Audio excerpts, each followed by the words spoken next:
चलो शुरू करते हैं। क्वेश्चन को कहां से पढ़ना चाहिए, मैं टेक्निक ज्यादा डिस्कस करूंगा अब इस क्वेश्चन में, क्योंकि कंसेप्ट लगभग हमने सब सीख लिए। बोलो क्वेश्चन शुरू कहां से करना चाहिए। सबसे पहले तो ध्यान से पढ़ना चाहिए कि उसकी पहली लाइन क्या है, जिसको अब तुम इग्नोर कर देते हो। Following trial balance is drawn from the books of merchant as at 31 March 2022। 2022 का ट्रायल बैलेंस है, मतलब ये हमारी डेट हो गई जिसपे हमें फाइनेंशियल स्टेटमेंट बनाने होते हैं। इस डेट पे इतने सारी चीजें लिखी हैं, इनको क्या हम अभी पढ़ेंगे? नहीं, अभी पढ़ के इसका कोई खास फायदा नहीं है। हमें सीधा फोकस कहां करना चाहिए? Following adjustment are to be made. वो तो हमें आता है कि ट्रायल बैलेंस से कौन सी चीज कहां जाती है, उसका इंपैक्ट तो हमें पता है। इनकम एक्सपेंस सब हम P&L में डाल देंगे, एसेट लाइबिलिटी सब बैलेंस शीट में डाल देंगे। इनकम एक्सपेंस में जो डायरेक्ट डायरेक्ट वाले हैं उनके आगे टी लिख देंगे, मतलब ट्रेडिंग ले जाएंगे, और फिर P&L ले जाएंगे जो इनडायरेक्ट वाले, तो सबके आगे अपन ऐसे टी, पी, ए, एल या बैलेंस शीट लिखते जाते हैं और फटाफट फिर उसके बाद खत्म कर देते हैं। उसकी प्रैक्टिस मैंने पिछली बार कराई थी तुम्हें, नाम पढ़ते जाओ और उसको कहाँ लेके जाना है वो लिखते जाओ। ठीक है, तो वो तो एक इजी सी एक्सरसाइज है और उसका तो पूरा चैप्टर करा हमने। ये चैप्टर हम पढ़ रहे हैं एडजस्टमेंट के लिए। यहां देखो पहला एडजस्टमेंट क्या लिखा है। Depreciate building at the rate 5%, furniture and fixture at the rate 10% and vehicle at the rate 20%। तीन डेप्रिसिएशन दे दिया उसने तीन फिक्स एसेट्स में। ये सब फिक्स एसेट्स हैं, डेप्रिशिएट होती है, उन्होंने डेप्रिसिएशन बता दिया। मेरा सवाल तुमसे ये है कि इसको हैंडल कैसे करते हैं, कैसे हैंडल करते हैं, जल्दी बता दो। यस, सबसे पहले क्वेश्चन की शुरुआत यहीं से करते हैं कि हम वर्किंग नोट बनाएंगे सारे। जितने एडजस्टमेंट है सबके वर्किंग नोट बना के रख दो, और उसके बाद क्वेश्चन जो है वो बहुत आसान हो जाएगा। वर्किंग नोट नंबर 1, अगर ये तुमने सही बना लिया तो क्वेश्चन को टैली होने से कोई नहीं रोक सकता, जब तक तुम सिली मिस्टेक नहीं करो प्लस माइनस की। हाँ, पहला वर्किंग नोट डेप्रिसिएशन करना है अपन को तीन फिक्स एसेट पे, तो एंट्री क्या होगी?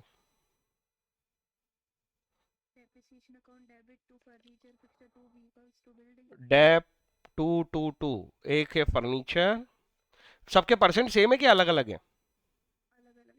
हाँ कोई बात नहीं, अपन हैंडल कर लेंगे।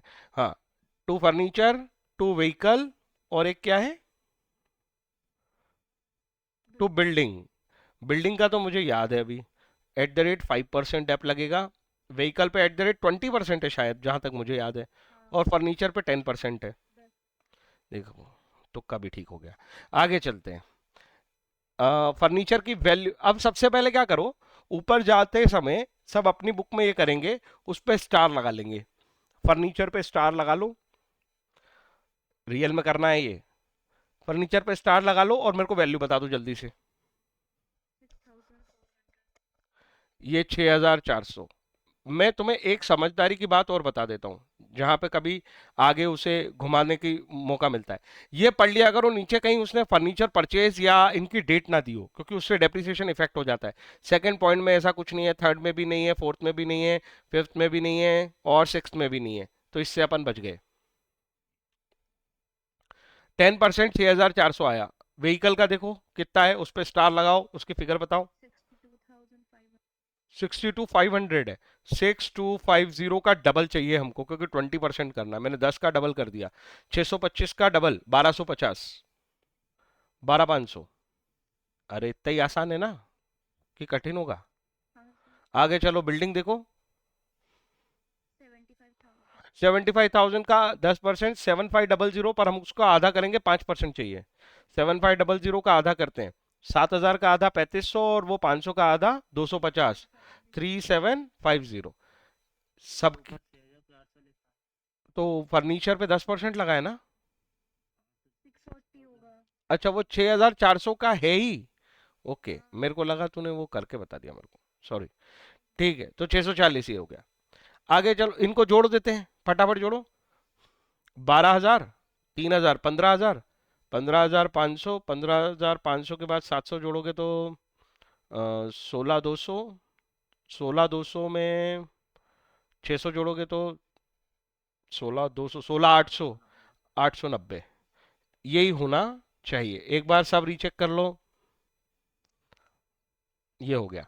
और प्लस माइनस कायदे से ऐसे ही होने चाहिए, वो बैठे बैठे करते रहते हो उसमें तो टाइम लग जाएगा एग्जाम में। आगे चलो, क्या करना है? अब क्या करना है? जनरल एंट्री पास होती है हर बार, कर दी। डेबिट इफेक्ट और क्रेडिट इफेक्ट ढूंढा करो, हमेशा मैंने बोला है, जब तक ये पकड़ के रखोगे तब तक गलत होना ही नहीं है। डेबिट इफेक्ट कहाँ जाएगा, क्रेडिट इफेक्ट कहाँ जाएगा, कौन से अकाउंट में जाएगा, चलो जल्दी बताओ। P&L और balance sheet. P and L में जाएगा डेबिट इफेक्ट। और कैसे जाएगा ये, टू डेप, कितना जाएगा, 16,890। अरे हाँ या ना। क्रेडिट इफेक्ट जाएगा बैलेंस शीट में, क्या होगा, क्रेडिट इफेक्ट के कारण असेट कम हो जाएगी, रिडक्शन करेंगे हम असेट में, कितना कितना, सब में अलग अलग, फर्नीचर में कितना, व्हीकल में कितना, और बिल्डिंग में कितना। फर्नीचर में 640, व्हीकल में 12,500, और इसमें 3750। Working note number 1 complete, working note number 2 देखते हैं क्या है इसमें। ये तो तुम्हारे फेवरेट काम है ना, जर्नल एंट्री करना और उसको कहाँ जाना है, इसमें क्या कठिन है क्या कुछ। प्रोविजन फॉर डेप एक बार और एक दो बार और रिवाइज करोगे वो भी स्मूथ हो जाएगा, आगे चलो। 850 is due for interest on bank loan. Interest on bank loan, देखो देखो कहीं लिखा है इंटरेस्ट ऑन बैंक लोन, एक तो दिखेगा बैंक लोन, इससे कोई फर्क नहीं पड़ रहा। इंटरेस्ट ऑन बैंक लोन ढूंढो, कहीं दिखा है क्या ऊपर, मुझे तो नहीं दिख रहा।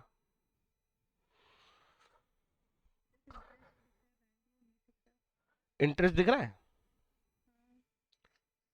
और वो जो इंटरेस्ट जो है वो 1180 का है, डेबिट में। वो और कोई लोन तो है नहीं, तो इंटरेस्ट काय का दिया होगा, इसी बैंक लोन का होगा, तो उसको ही यूज कर लेंगे अपन, हाँ। और कोई तो इंटरेस्ट जैसा दिख नहीं रहा है। अलग भी कर लोगे तो कोई फर्क नहीं पड़ता उससे, इसको नाम दे दोगे नया तो भी कोई फर्क नहीं पड़ेगा। इंटरेस्ट अकाउंट डेबिट, अरे जनरल एंट्री पता है आउटस्टैंडिंग की, हाँ, टू आउटस्टैंडिंग इंटरेस्ट। कितने रुपए का, जितने का उसने बोला है, 850 का। इसके दो इफेक्ट कहाँ जाने चाहिए, इसके दो इफेक्ट कहाँ जाने चाहिए, और balance sheet. P and L और बैलेंस शीट। इसमें ना उसने थोड़ा इजी कर दिया, हमें अमाउंट दे दिया कितना आउटस्टैंडिंग है, कभी कभी वो परसेंटेज देता है ऊपर कि बैंक लोन पे इतने परसेंट इंटरेस्ट लगेगा, 10% या 15%, तो अपन को कैलकुलेट करना पड़ता है और देखना पड़ता है ऑलरेडी कितना डेबिट है और कितना आउटस्टैंडिंग है। तो वो इस बार नहीं किया उसने। यहाँ पे पी एंड एल में हमने देख लिया ऊपर इंटरेस्ट करके एक चीज है, हाँ डेबिट क्रेडिट इफेक्ट ढूंढ रहे हैं, सॉरी पहले वही लिखना चाहिए मेरे को, और तुमसे भी यही एक्सपेक्टेड है और मैं ऐसे ही पूछूंगा तुमसे।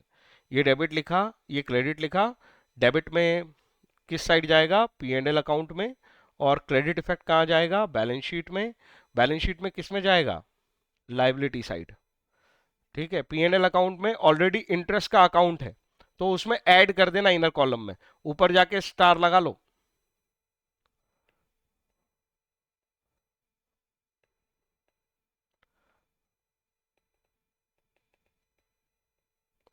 850 ऐड कर देना उसमें, जब ऑलरेडी हमारे पास वही चीज चल रही होती तो हम उसी में ऐड कर देते हैं ना वैसा। और बैलेंस शीट में हम नई एंट्री लिख देंगे, क्या नाम से, आउटस्टैंडिंग इंटरेस्ट 850, लाइबिलिटी बना देंगे। क्या समझ में नहीं आया, बताओ जल्दी से। भाई ऐसा वर्किंग नोट बनाओगे तो कुछ कुछ गलती होनी ही नहीं है, और ये फटाफट होता है। जर्नल एंट्री करो, डेबिट क्रेडिट इफेक्ट देखो और काम खत्म। और मैं वो टेक्निक तुम्हें बता रहा हूँ कि क्वेश्चन के ऊपर ये कैसे अप्लाई करना है, जैसे मैंने अभी इंटरेस्ट ढूंढा ऊपर जाके, वैसे देखना शुरू करूँ। आगे चलते हैं। Salaries 3000 and municipal taxes 1200 were outstanding, same है ना, सेम। ऊपर जाके देखो सैलरी भी होगा और ये एक और नाम क्या है, म्युनिसिपल टैक्सेस भी होंगे, दिख रहे हैं क्या। चलो एक साथ निपटा देते हैं, बताओ क्या जर्नल एंट्री करोगे, अरे एंट्री बोलो ना। Account debit, municipal taxes debit to outstanding, दो। Municipal tax account debit to outstanding salary, to outstanding municipal tax, अलग अलग भी कर सकते थे। आउटस्टैंडिंग के फिगर बताओ जल्दी से। ये म्युनिसिपल का बना नहीं है वैसे अकाउंट। नहीं बनाए तो हम उसको बना देंगे। हाँ। बताओ सैलरी, बताओ फिगर, सैलरी का फिगर कितना है, 3000 सैलरी का, और टोटल टैक्सेस। सैलरी मिल गया, तुमने उस पर स्टार लगा लिया। ये एक्टिविटी समझो क्या, कब क्या कर रहे हैं अपन। उधर स्टार लगा लिया ताकि वो हम इनर कॉलम में लिख लेंगे। अब यहाँ पे डेबिट इफेक्ट किस में डालना है और क्रेडिट इफेक्ट किस में डालना है। जितना बोलोगे उतना सीखोगे, चुपचाप बैठे रहोगे तो कुछ नहीं होगा। डेबिट इफेक्ट जाएगा पीएनएल में, माइंड फास्ट इससे ही होता है। और बैलेंस शीट में जाएगा क्रेडिट इफेक्ट। पीएनएल में एक ऐड कर देंगे किसमें, सैलरीज में। कितना, 3,000। और एक नई एंट्री पास कर देंगे टू म्युनिसिपल टैक्स। ये एंट्री पास कर देंगे 1,200 रुपए की। और ऐसा कैसा, आउटस्टैंडिंग आउटस्टैंडिंग सैलरी और म्युनिसिपल टैक्स 3,000 और 1,200। क्या टाइम लग रहा है इसमें बताओ। क्या ये बहुत कठिन काम है, किसी को लग रहा है तो मुझे बता सकता है। आगे चलो। मैं वो फर्स्ट वाला वर्किंग नोटबुक था। तेरे को स्क्रीनशॉट लेना है, मैं रिकॉर्ड भी कर दूं फिर तू स्क्रीनशॉट भी खेलती रहे। ओ वो मत मैं लिख लेती हूँ। लिख रही, टाइम पास मत कर। मैं बाद में सारे स्क्रीनशॉट एक साथ दे दूंगा तुझे, तो बाद में लिख लेना, तू समझने पे फोकस कर। ये एंट्री तेरे दिमाग में आनी चाहिए और खुद से बनाने की कोशिश कर। कोई मत लिखो अभी, स्क्रीनशॉट चाहिए होंगे मैं एक साथ दे दूंगा, कोई बड़ी बात नहीं है उसकी। हम्म। इन्वॉल्व हो क्वेश्चन के साथ, जब मैं कर रहा हूं उससे स्पीड बनेगी, लिखने से कुछ नहीं होगा। बुक में भी लिखा है वो तो सब। चलो आगे। हाँ कहा था मैं, prepaid insurance. Prepaid insurance is 1,000। क्या समझते हो तुम इस वर्ड से, यहां दिमाग लगाओ। Account debit insurance, account debit insurance. ऊपर जल्दी से ढूंढो, इंश्योरेंस दिख रहा है क्या अपने को। इंश्योरेंस, वो प्रीमियम भले ही ना लिखा हो, वो इंश्योरेंस कितने का लिखा है, 12,500 का। यस और नो। वर्किंग नोट नंबर कौन सा आ गया अपना, 4। और जब अपन ये आंसर में डालेंगे ना, तो सीधा ये वर्किंग नोट नंबर भी डालेंगे, मार्क्स काटने की कोई गुंजाइश नहीं। प्रीपेड इंश्योरेंस असेट है, असेट बनेगी। और इंश्योरेंस जो तुमने, क्रेडिट क्या होगा, हाँ मैं क्यों बोलूं, हाँ बताओ जल्दी से। प्रीपेड इंश्योरेंस तो असेट बन गई तुम्हारी। क्वेश्चन को ढंग से पढ़ना, और भी लोग घूम रहे हो तुम, यहाँ घूम जाओगे। प्रीपेड इंश्योरेंस इज 1,000, कहीं पेड लिखा है हीरो।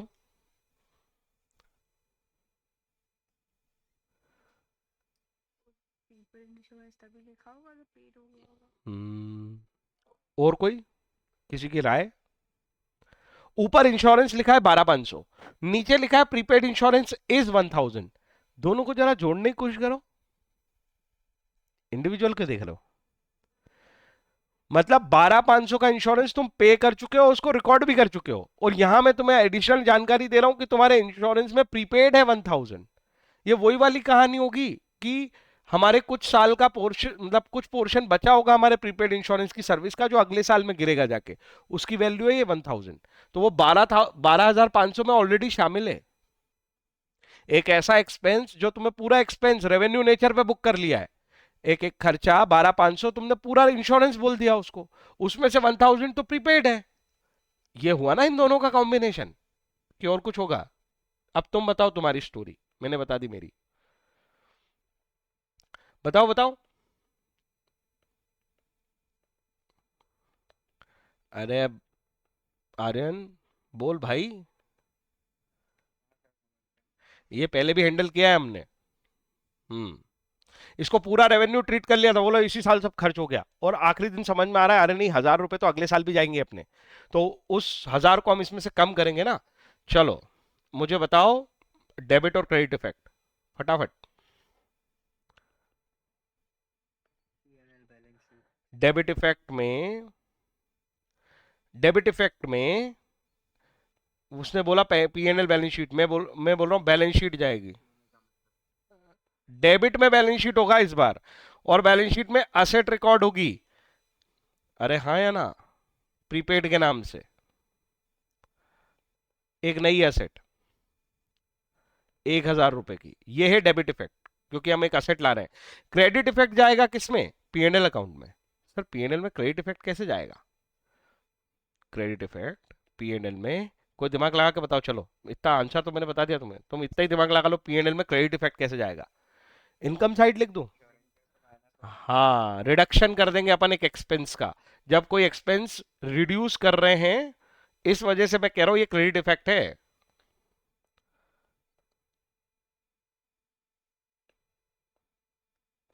उधर स्टार लगा लेना। किसको समझ में नहीं आया? बता दो बता दो,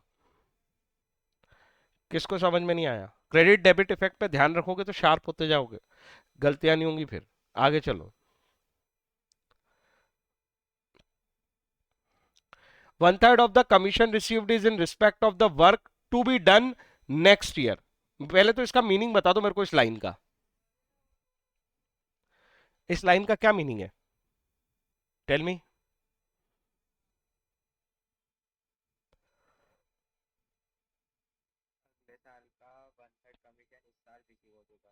हाँ, ऐसा बोल सकते हो, या ऐसे भी बोल सकते हो कि इस साल जितना कमीशन रिसीव हुआ है सर टोटल, उसमें से 1/3 नेक्स्ट ईयर को बिलोंग करता है। और कमीशन रिसीव वर्ड पे ध्यान दे रहे हो, कमीशन रिसीव्ड। तुम्हें बताओ ये कमीशन रिसीव कौन सी कैटेगरी में आना चाहिए, इनकम, एक्सपेंस, एसेट, लायबिलिटी में से? इनकम, बिल्कुल सही।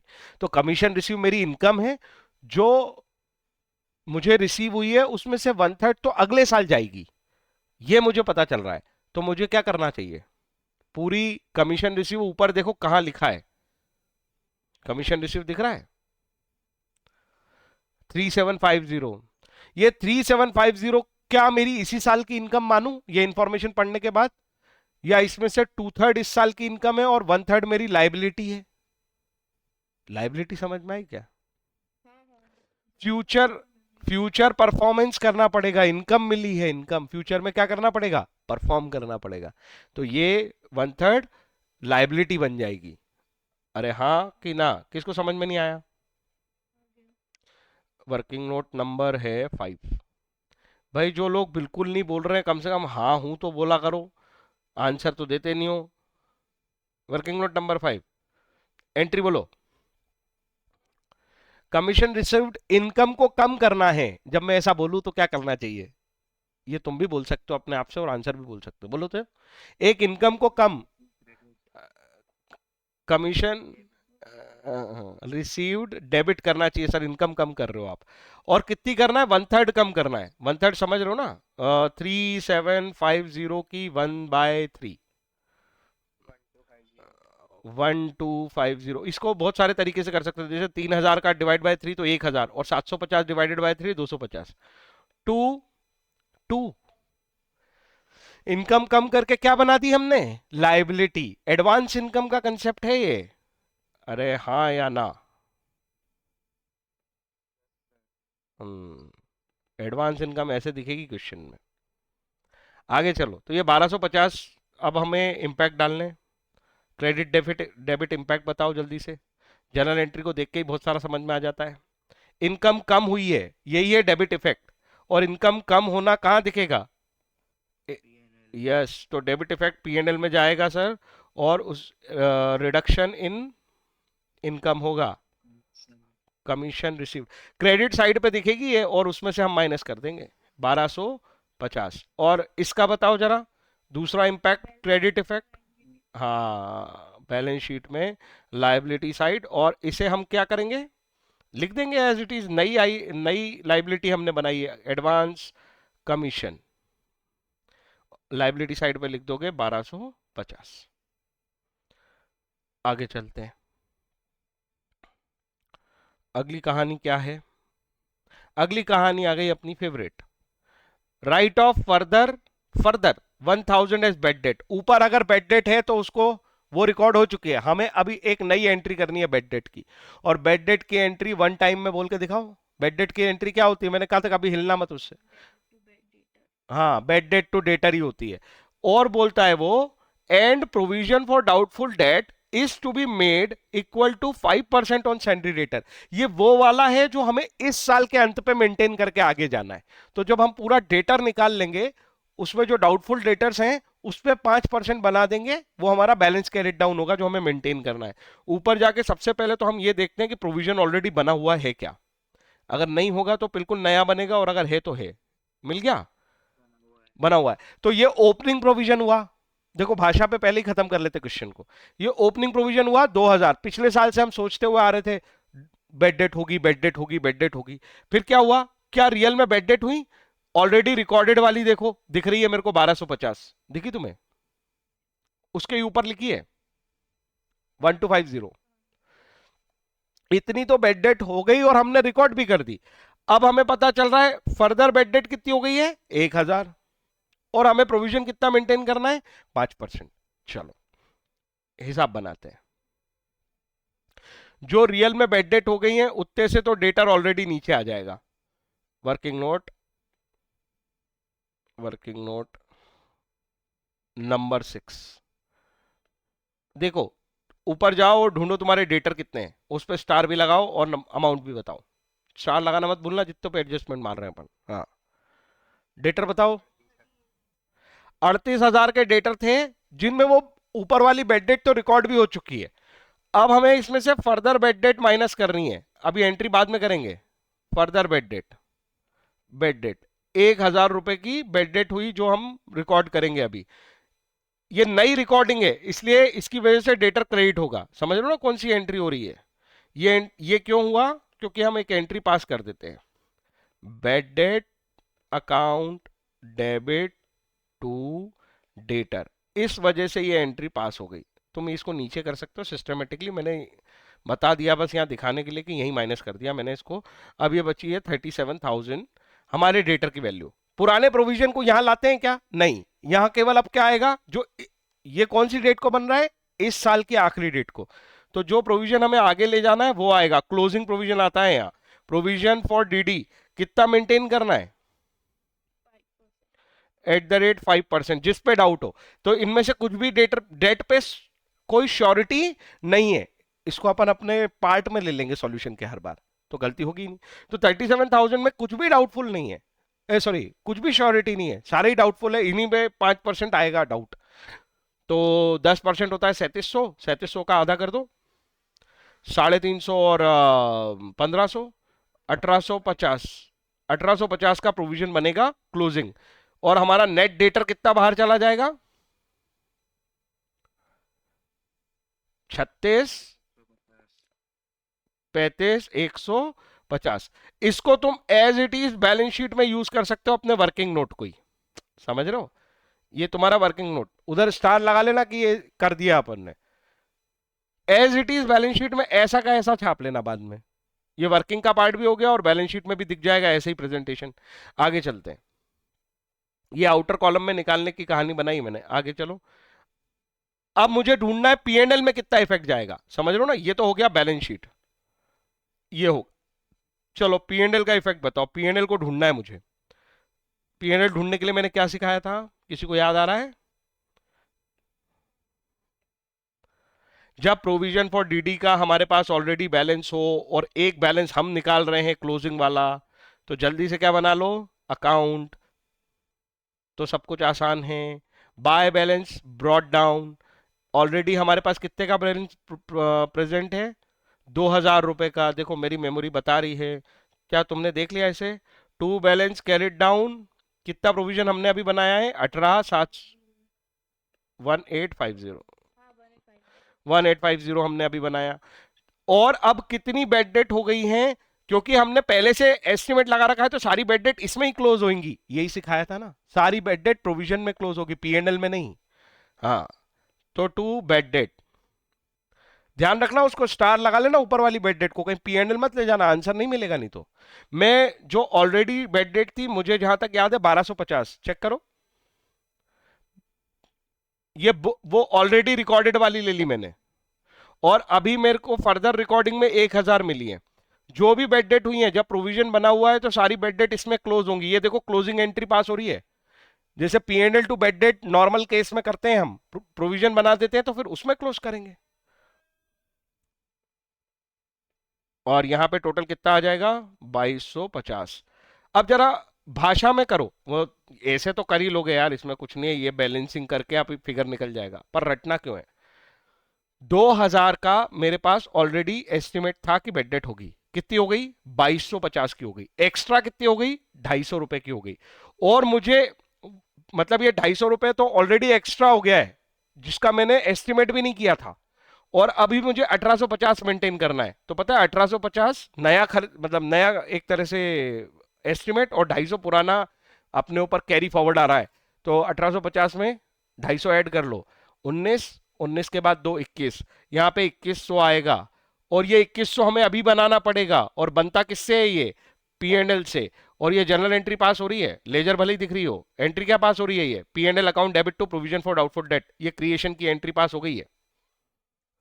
अरे समझे कि नहीं समझे? ये एंट्री पास हो गई अपनी, P and L account debit to provision for DD. 2100 रुपए का बनाना पड़ेगा इस बार, अगर मुझे 1850 मेंटेन करना है। क्योंकि 1850 मेंटेन करना हो तो ठीक है, ऊपर एक्स्ट्रा अपनी बेड डेट हुई पड़ी है 250 रुपए की, जो हमने एस्टिमेट नहीं की थी। पिछले साल पीएनएल केवल 2000 डेबिट किया था, जबकि हमें तो 2250 करना चाहिए था। इसका ये मतलब है तुम्हारा अंदाजा गलत रह गया ना, छोटा रह गया, तुम्हें तो 2250 नुकसान हुआ है, तो तुम्हारा पीएनएल 2250 डेबिट होना था। तो एक्चुअल में ये 1850 और 22, ये 250 रुपए का जो पिछली बार शॉर्ट है, दोनों मिला के इस साल पीएनएल को डेबिट कर लिया है। ऐसे करके जब एक दो बार अपने आप को समझा लोगे ना कहानी, फिर ये बहुत स्मूथ हो जाएगी, जैसे मैं कर रहा हूँ वैसे ही तुम कर लोगे, उसमें कौन सी बड़ी बात है। ये हो गया। तो इसकी वजह से कहाँ इंपैक्ट आया? पीएनएल की वजह से ये वाला इंपैक्ट आया, तो ये डेबिट में, ये क्रेडिट इफेक्ट हो गया पूरा बैलेंस शीट का। बैलेंस शीट का कौन सा इफेक्ट हो गया? इसका क्रेडिट इफेक्ट। तो हम डेबिट इफेक्ट कहाँ देंगे? पीएनएल में देंगे। Debit in P and L 2200, sorry 2100 रुपए। किसको समझ में नहीं आया? सर इसमें क्रेडिट डेबिट बराबर हो रहे हैं क्या, आप ये मेरे को प्रूव कर सकते हो? यहां आप लिख रहे हो डेबिट हो गया पीएनएल 2100, देखो सब कुछ लॉजिकल है। और यहाँ क्रेडिट के नाम पे तो आपने केवल 1850 ही किया है। बोलो हाँ या ना।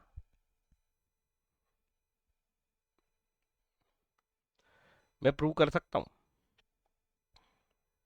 तुम्हारा ओरिजिनल प्रोविजन कितना था? 2000 था ना? अरे बोलो ना। वो तो तुमने गायब कर दिया, कहीं लिया उसको? कहीं लिया? अब दिख रहा है वो कुछ नया? ये गया इसमें अंदर, खा गए अपन इसको। और 2250 का क्या खा गए? बेड डेट अगर हम देखें तो बेड डेट 2250 दिख रही है हमको। 250 रुपए का ये शॉर्टफॉल दिख रहा है तुम्हें? ये 250 और ये 1850 दोनों मिलके कितने का इंपैक्ट डालेंगे? 2100 रुपए का। अरे कुछ समझ में आया कि नहीं आया? ये 250 और ये 1850 दोनों मिला के कितने हुए? 2100। और ये 2100 का डेबिट इफेक्ट है, और ये 2100 का क्रेडिट इफेक्ट है। आई बात समझ? ये प्रूव रू तुमको नहीं करना है, मैंने जस्ट लॉज मैथ्स दिखा दिया तुमको कि बराबर डेबिट क्रेडिट हुआ है। आगे चलो। तो ये हो गया क्वेश्चन खत्म। अब इस क्वेश्चन को सॉल्व करने के लिए क्या तुम मुझसे चाहते हो कि मैं ये, अगर तुम चाहते हो कि मैं करा दूं, तो अब तुम कॉपी खोल लो, और मैं करा देता हूँ। और इसका स्क्रीनशॉट ले लो, चलो पहले पहले इसका स्क्रीनशॉट ले लो सब लोग। और ये खुद से बनाने हैं तुम्हें, और अगर खुद को कमांड लानी हो और स्पीड बनानी हो तो, नहीं तो फिर छोड़ो, क्या कर सकते हैं। ये लो, इस चैप्टर के क्वेश्चन, बड़ा ही क्वेश्चन आएगा, और अच्छे नंबर के लिए आएगा, और पूरे नंबर देके जाता है। आंसर तो अपने को पता ही होता है कि बैलेंस शीट मैच होगी। हो गया? बोलते जाना तो मैं आगे खसकूंगा। वर्किंग नोट नंबर 2 ले लो। हाँ सर। ये लो 3।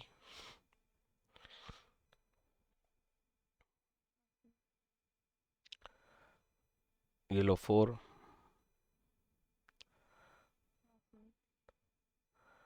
ये लो 5। हाँ सर। एक सेकेंड ना, क्या ये एक साथ आ सकता है? आ गया, ये लो 6, कायदे से इतना होना चाहिए, देख लो उसमें काम हो जाए तो ठीक है, नहीं तो ये ले लो।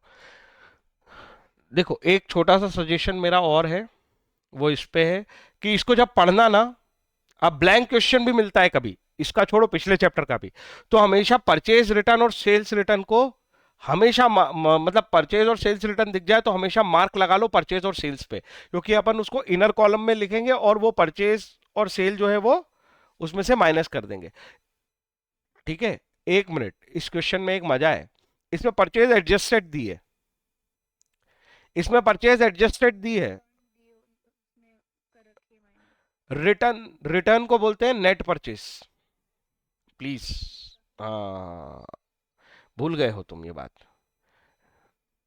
जब हम परचेज में से रिटर्न माइनस करते हैं तो आता है नेट परचेज।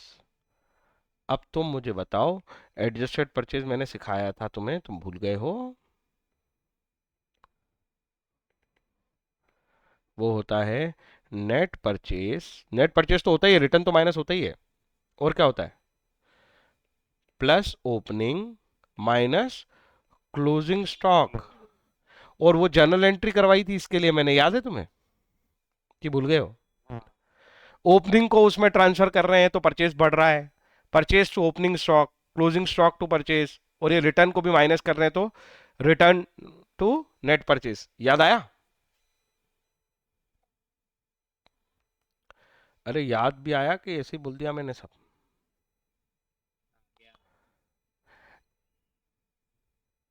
देखो उसने महानुभाव ने क्लोजिंग स्टॉक कहां दिया है अपने को, क्लोजिंग स्टॉक कहां दिया है उसने, और ट्रायल बैलेंस में अगर क्लोजिंग स्टॉक आ गया तो इसका क्या मतलब है? रिकॉर्डिंग हो चुकी है।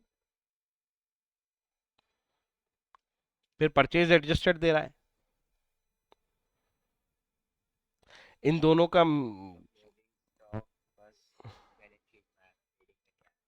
यस, क्लोजिंग स्टॉक सिर्फ बैलेंस शीट में आएगा, ट्रेडिंग में नहीं आएगा, यही मेरे को सुनना था, और बाकी लोगों को समझ नहीं आई ना ये बात? आ गया सर, बोलने ही वाली थी। अच्छा,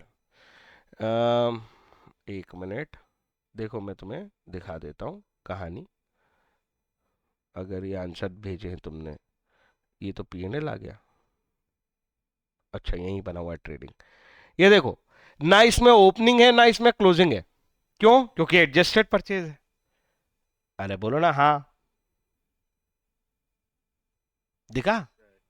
हाँ, इसका नोट भी लिख रखा है उसने। आगे चलते हैं, तुम भी ऐसा नोट लिख सकते हो कि ये एडजस्टेड परचेज का मतलब ये होता है जैसे अभी अपन ने बनाया था। और देखो ये क्लोजिंग स्टॉक केवल कहाँ दिख रहा है जाके, बैलेंस शीट में, क्योंकि वो तो लास्ट डे की एसेट है ना हमारी 34,600, दिख गया? ये देखो नोट क्या लिखा है उसने, purchase adjusted means opening stock and closing stock are already adjusted in purchase account. Adjusted purchase का मतलब है ओपनिंग और क्लोजिंग ऑलरेडी परचेज अकाउंट में एडजस्ट हो चुके हैं। जब हो चुके हैं तो ट्रेडिंग अकाउंट में फिर वो दोनों थोड़ी दिखाएंगे, अब एडजस्टेड परचेज दिखा लो या नॉर्मल परचेज दिखा लो। अरे समझ रहे हो बात को? और दूसरा उसने वो लिखा है क्लोजिंग स्टॉक अगर बैलेंस शीट वो ट्रायल बैलेंस में दिख रहा है मतलब कि हमको उसे बैलेंस शीट में ले जाना है। अरे हाँ कि ना? चलो, अब तो हो जाएगा ये क्वेश्चन कि नहीं होगा?